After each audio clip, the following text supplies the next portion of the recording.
food scraps. Today's video is all about food scraps.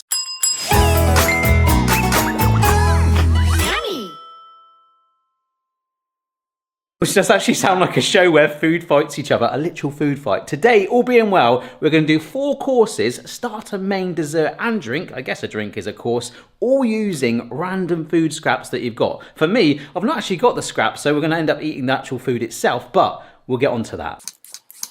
And the great thing is we're actually going to use this for a casserole tonight. This is some broccoli. It's kind of ironic that like my non-food waste for this purpose right now is becoming the waste, but like I say, it's going to be reused. So this is going to be actually quite fun. We have got a grater here and we are going to, oh my gosh, shred this up. Oh, it's very tough. I'm not going to taste that. Obviously you can just grate the carrot, but you'll probably be using the carrot in other things. This is just purely your scraps that typically you'd throw away. So we can just like roughly chop this.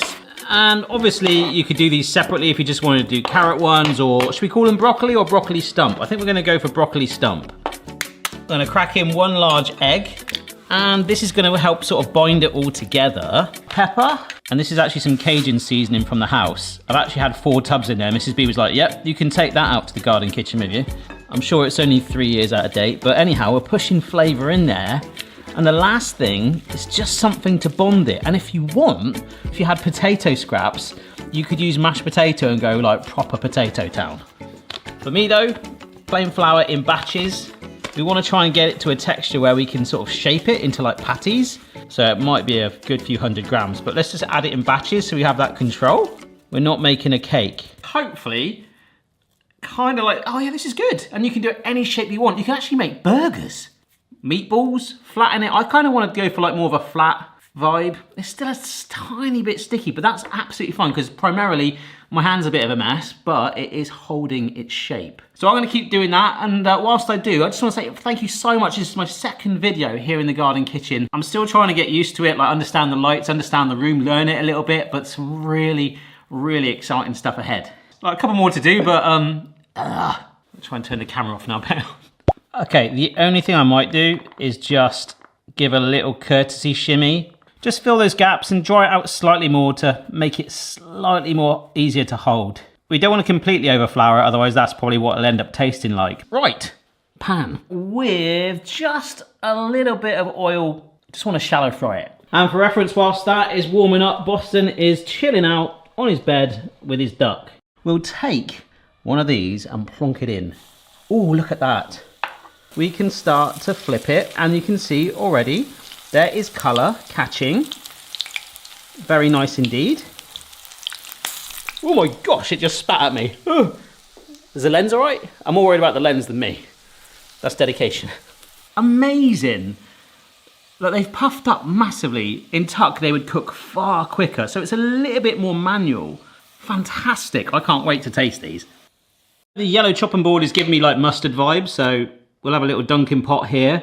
You can actually make a pesto. If you like this video idea as a concept, I could always do a follow-up, so we'll stick with our mustard. I'll try it with the mustard first, just in case I need to mask the flavour. Whoa, it's actually got like a nice sort of chewy, dense texture to it. I really like it. Oh, that's fantastic. Wow. Frying it has made it crispy, it's given it extra flavour too. But I do think a Dunkin' pot of choice. What? That's incredible. I've just eaten one, and if I'm not careful, I'll eat the rest. What an amazing start. Right, main. So last night at the supermarket, I did some dirty dancing. That's right, I carried a watermelon. I have 2 sisters growing up. I've watched that film a lot. I actually quite like it, it's not bad. I do love a watermelon. It is one of the most visually interesting things, isn't it? It does look like a bike helmet, doesn't it? I would love a watermelon bike helmet, and if that does not exist, then we should invent it. But apparently we need to peel off this top layer. Hopefully that'll fall out. Ugh, look at that. And that's a lot left over just from that one segment, right? Beautiful, all right? And I think, oh my gosh, I just got some on the lens. There's definitely a blob there. Ooh, I think my neighbour's starting up their lawnmower. If they are mowing their grass, just look at it as a delicate hum, okay, an ambience. Kind of reminds me of like little pieces of pineapple. However, this is going to make a curry. Okay, so we're going to make this really simple because we want the rind to kind of be the hero ingredient for this, although I really do want to put in like leftover peeled carrots and like broccoli stump now. So we've just got some coconut milk, curry powder, some garlic cloves and ginger. Oh my gosh, there was that gadget from the last video. That smells amazing, but slightly more stubborn than the garlic. But look, we've now got 2 garlic cloves and a nice piece of ginger. What does it mean that they measure ginger generally by like, you need a thumb-sized piece of ginger? If everything's thumb sizes, that'd be amazing. You need 5 thumbs of flour. But I blooming love that gadget. Now it just looks like chopped apples. With the garlic and ginger too, and the curry powder. Oh, that smells amazing. I mean, you put curry powder on anything, it suddenly just smells like curry, right? All right, so let's get this on the flame as the coconut milk in the background looks on like Akon. You get that one? That's probably an old reference now. It's lonely. It's gonna be really interesting. I've got some rice to go with it. We'll see what happens. Do you know what? It's frying up really nice. I'm just moving it around. I'm trying to just get a nice bit of color on the side. And I thought, in terms of the color, it does look slightly bland right now, and the coconut milk's probably not gonna help with that. So I decided to just peel up some more carrot, cha-ting, and just stir that through. I mean, it's just like little ribbons of it, but hey, that looks pretty good actually. Just wish I had some more broccoli. So that has been 10 minutes and we have got a very gentle blistering on it. The carrots have all wilted up and I'm loving that all merging together and wrapping around it. But this should calm it down. I've got a chicken stock cube and some water. We're gonna add that coconut milk in there now. Nice. Definitely gonna want it thicker than that, so I'll bring it up to a simmer, but I'm loving that there's basically food scraps in there. And I was told actually that the carrot, the outer side, the peel bit, is one of the healthiest and the most nutritious bits. I don't know if that's true, a farmer actually told me that. I'll tell you what, that has been half an hour. I've simmered it right down nice and low. It is gorgeously thickened. The stock cube's giving it a bit more colour. Look at that. Right, let's try it. I bloomin' stink of curry. The chunks of watermelon rind, the carrot ribbons, beautiful. I'm so unsure what this is going to taste like. But one little thing we can do is add some herbs on there. These are just some chopped parsley that I had lying around. Random fact for you, I always like to eat a curry with a spoon. Right, I've got quite a few chunks of watermelon on there.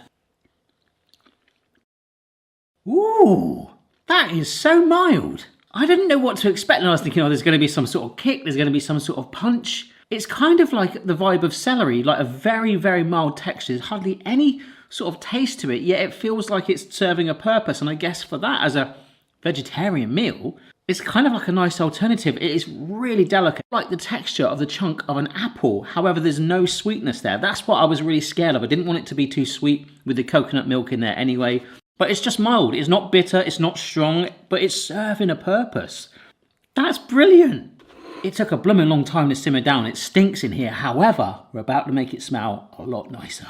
Coffee. So I've got to be honest, most of the time we have instant coffee in the house. However, this morning we pushed the boat out for this very video to create some coffee granule waste. So in here are some coffee grounds, our coffee that we generally made earlier. Leftover coffee grounds is quite useful. In fact, in bar stocks, they actually give these leftovers for people to put in their garden and help with other things. But we can use this for Flavour Town. So this was one of the most popular questions I had on that first video in here was, Barry, do you actually have an oven? Well, the hob I like so much, I decided to buy its best friend. It's literally made by the same company, and I was like, oh my gosh, it's got like the same buttons on it and stuff. It's basically an oven. It has all the same functionality as the digital one we got inside. It's just got like more manual knobs on it, and I was like, oh my gosh, literally it's his like best mate. They are twins. But what I've got here is some chocolate brownie mix, but I want to make it mocha brownies. So instead of using coffee powder, you can even get coffee flavouring. Apparently these leftover coffee grounds, which I really, shall I try one? No. If we add a heaped tablespoon of leftover coffee grounds into batter, so it could be cake batter, this is brownie batter. Oh, the smell is insane. This should make the most epic mocha brownies with proper coffee that's already been brewed and grounds that are only going to be thrown out or, well, used in our garden. We've done that a few times. I mean, if you're completely coffee obsessed, you could go for like a coffee frosting as well on it. And let's be honest, the coffee grounds are probably like, hey, I'd much rather be in some brownie mix than ended up in some mud. Oh, how exciting. The only time I've used this oven so far was to basically get all the smelly glue stuff off of it when you buy something new anyway. That took an hour, and that proper honked. It's been about 10 minutes, and what I will say is the more intense scent of a curry is being replaced with the delicate waft of baked brownies. Not really a coffee scent right now, but it's looking good. Oh! I still can't smell it. This could be the worst one, but hey, brownies. All right, I want to take one from the middle. Well, I mean, it looks like a brownie. It's fudgy. We've still got those specks of coffee, yet I can't smell it. But the smell was so intense before it went in there. I mean, it looks awesome. Okay, still slightly warm. Oh, that doesn't taste like coffee at all. What? It makes it taste like caramel. Like that is not mocha whatsoever. I'm definitely getting the odd texture of the grounds in there, but it's almost like lightly sweetened, the entire brownie mix. The consistency seems slightly chewier than I'm used to, but if I was just given that and someone said that's a caramel brownie, I would completely believe them. Okay, I think that one's probably a fail, but hey, it got rid of it, right? So this last one I'm really excited for. I love fresh pineapple, but it is that stumpy core in the middle that apparently we can still use to help make a drink. And there are things you can do with the skin on a pineapple too, but not today.